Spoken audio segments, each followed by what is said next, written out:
지난 일주일 동안 마태복음 1장부터 4장까지 잘 읽으셨나요? 네. 자, 우리가 읽은 이 본문 가운데 보면 4장의 배경이 그래요.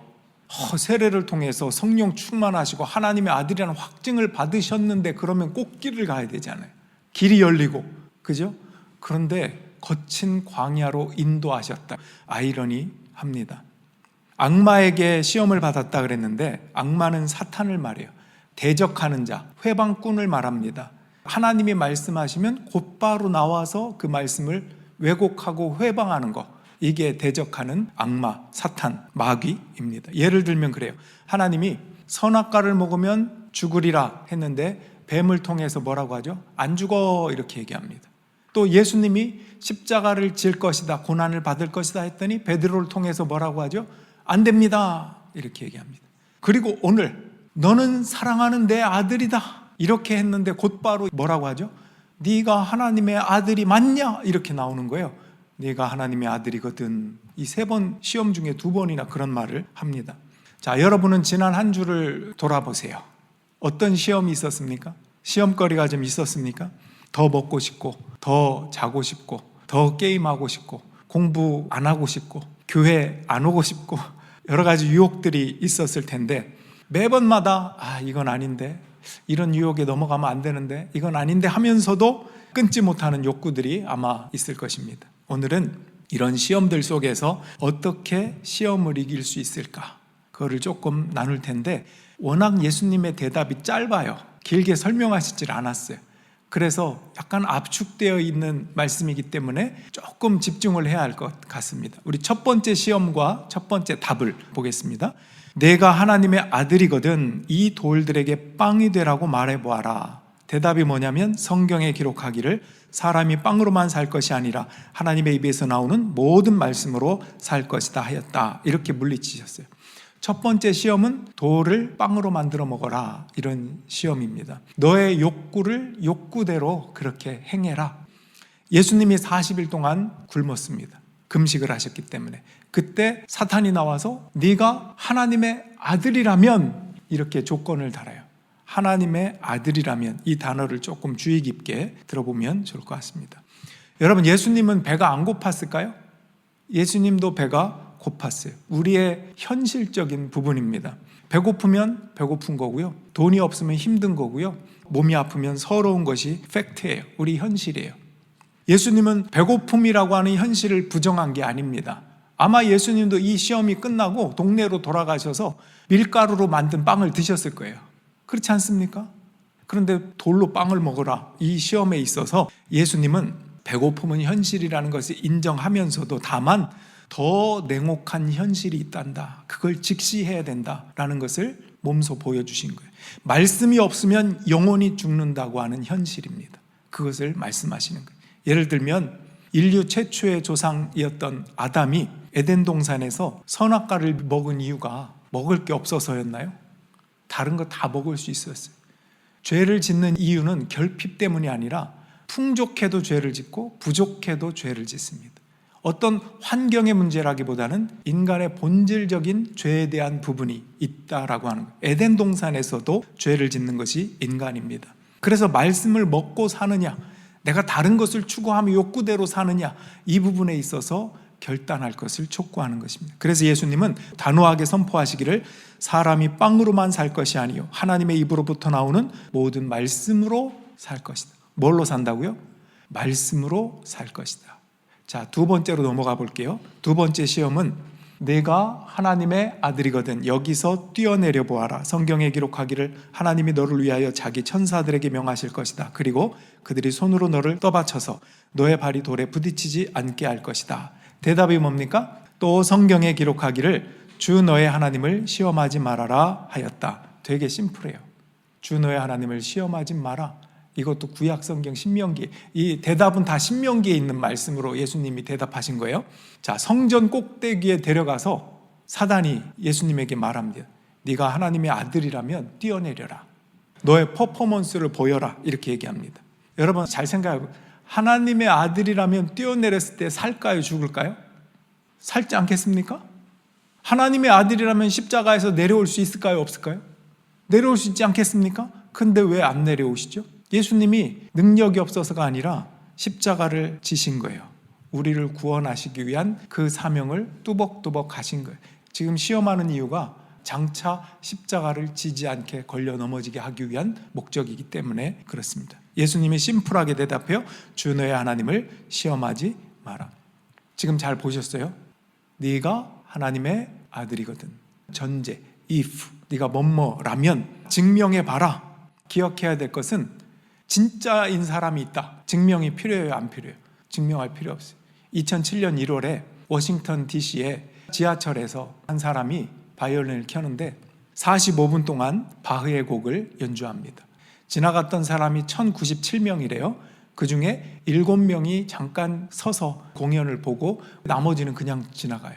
근데 이 사람이 누구냐면 조슈아 벨이라고 당대 최고의 바이올리니스트. 저 바이올린이 36억 원짜리예요. 그리고 이틀 전에 보스턴 극장에서 공연 티켓이 전석 매진되고 사람들이 기립박수를 쳤던 그런 실력자입니다. 근데 중요한 포인트가 뭐냐면 먼지 나는 지하철입니다. 사람들의 박수는 없어요. 스포트라이트도 없어요. 무대도 아니에요. 그런데 이 조슈아 벨의 실력이 사라졌을까요? 그대로예요. 여전히 거장이에요. 자기를 증명하려고 예를 들어 그런 자리에서도 나 조슈아야 바이올린 하다가 봐봐 나 전석 매진시킨 사람이야 이렇게 하지 않아요. 그냥 묵묵하게 출근하는 사람들을 기쁘게 해주고 싶어서 내 음악을 들려주고 싶어서 그 자리에서 그렇게 하는 것입니다. 예수님도 마찬가지. 뛰어내려서 증명할 필요가 없어요. 이는 사랑하는 내 아들이다. 기뻐하는 자다. 이미 그 정체성이 하나님의 아들이라고요.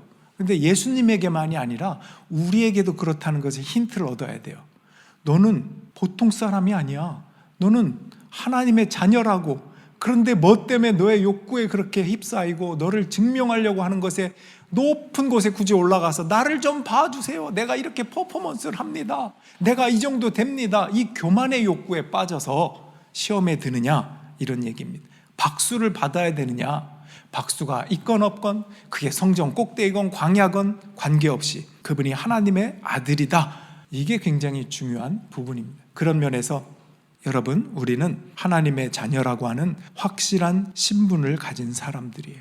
사단은 계속 여러분을 의심하게 할 겁니다. 네가 하나님의 아들이라고? 하나님의 아들이라면 이렇게.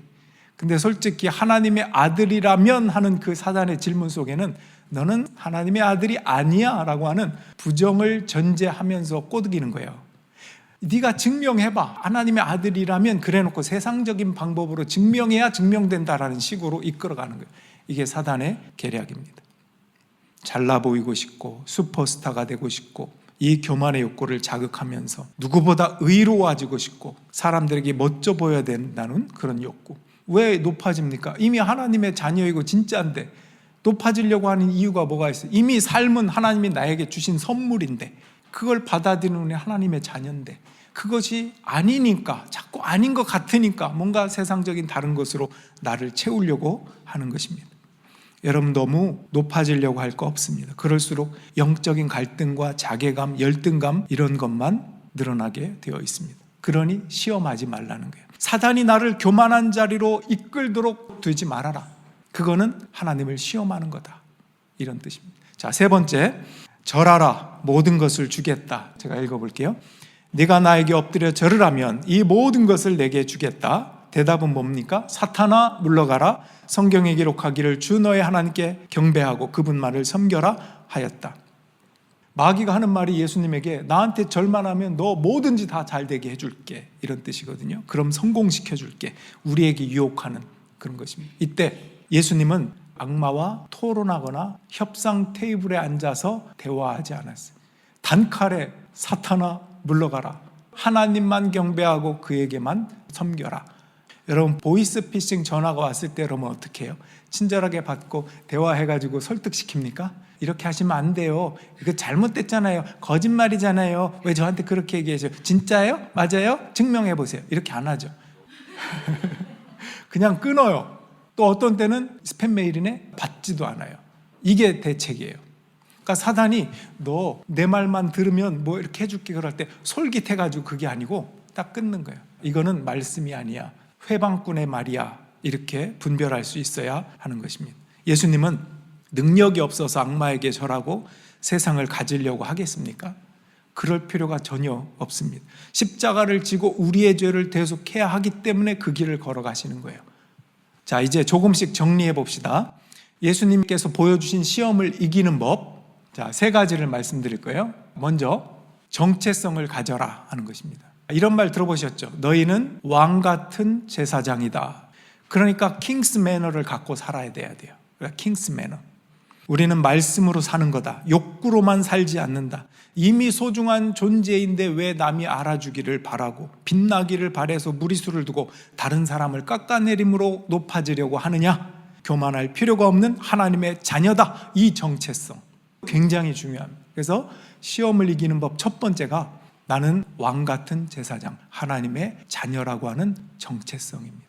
여러분, 이 정체성을 꼭 간직하길 주님의 이름으로 축원합니다. 두 번째는 기록된 말씀을 붙들자. 자, 그 다음 보여주시면 공통된 구절을 찾아보세요. 뭐가 똑같아요? 성경에 기록하기를. 예수님이 3번 다 물리칠 때 기록된 말씀으로 물리치셨다는 거예요. 신명기 6장, 신명기 8장에 있는 그 말씀으로 물리치신 거예요. 여러분, 위기의 순간에 내 감정과 기분과 경험은 전혀 힘이 없습니다. 오직 기록된 말씀만이 사단의 입을 막을 수 있다라는 거예요. 그래서 우리가 꾸준히 말씀을 읽음으로 여러분의 영혼에 말씀의 탄약을 채우자라는 것입니다. 기록된 말씀. 자, 3번째, 마지막으로 선포하자는 거예요. 선포. 여러분의 힘으로 설득하려고 여러분의 논리와 경험과 지식과 감정으로 따져서 대화해서 설득해 보려고 한다. 백전백패. 죄와 대화를 끊어야 된다. 그것은 선포하는 것밖에 없어요. No. 여러분, 요셉이 보디발의 아내 유혹을 받았을 때 설득했나요? 저 부인 여기서 이러시면 안 됩니다. 그러지 않았어요. 어떻게 했죠? 도망갔어요. 그 자리를 내팽겨치고 도망갔다고요. 그 자리를 피했다고요. 그게 유혹에 대해서 단호하게 끊는 것입니다. 설득하려고 하지 않습니다. 죄의 유혹이 올 때 고민하지 말고 사탄아 물러가라. 그러면서 예수님처럼 성경에 기록하기를 이라고 선포하는 거예요. 내 생각과 내 경험으로 안 된다고요. 이미 기록된 하나님의 말씀을 꾸준히 읽어가면서 선포하는 훈련, 그것이 필요합니다. 여러분, 우리 앞에도 수많은 광야의 시험이 기다리고 있을 것입니다. 그때마다 하나님을 시험하는 테스트 대신에 하나님을 신뢰하는 트러스트, 이게 필요해요. 오늘 말씀에 가장 강조하고 싶은 것은 이미 예수님은 시험을 이기신 분이다. 그리고 우리는 그 예수님을 따라가는 존재다. 그리고 예수님이 부족한 우리를 이길 수 있도록 성령을 통해 말씀을 통해서 도우신다라는 것, 이게 굉장히 중요합니다. 하나님이 이끄실 것입니다. 여러분, 앞으로 말씀을 통해서 하나씩 지혜를 배워가고 하나님의 자녀라고 하는 이 정체성, 이 사실을 기억하면서 하나님의 말씀으로 선포하며 주님의 나라를 일구어갈 수 있는, 이미 하나님의 자녀이기 때문에 이 땅에 선물로 주신 이 인생을 즐기며 누리며 감사하며 하나님의 사랑을 전하며 살아가는 저와 여러분들이 되기를 주님의 이름으로 축원합니다.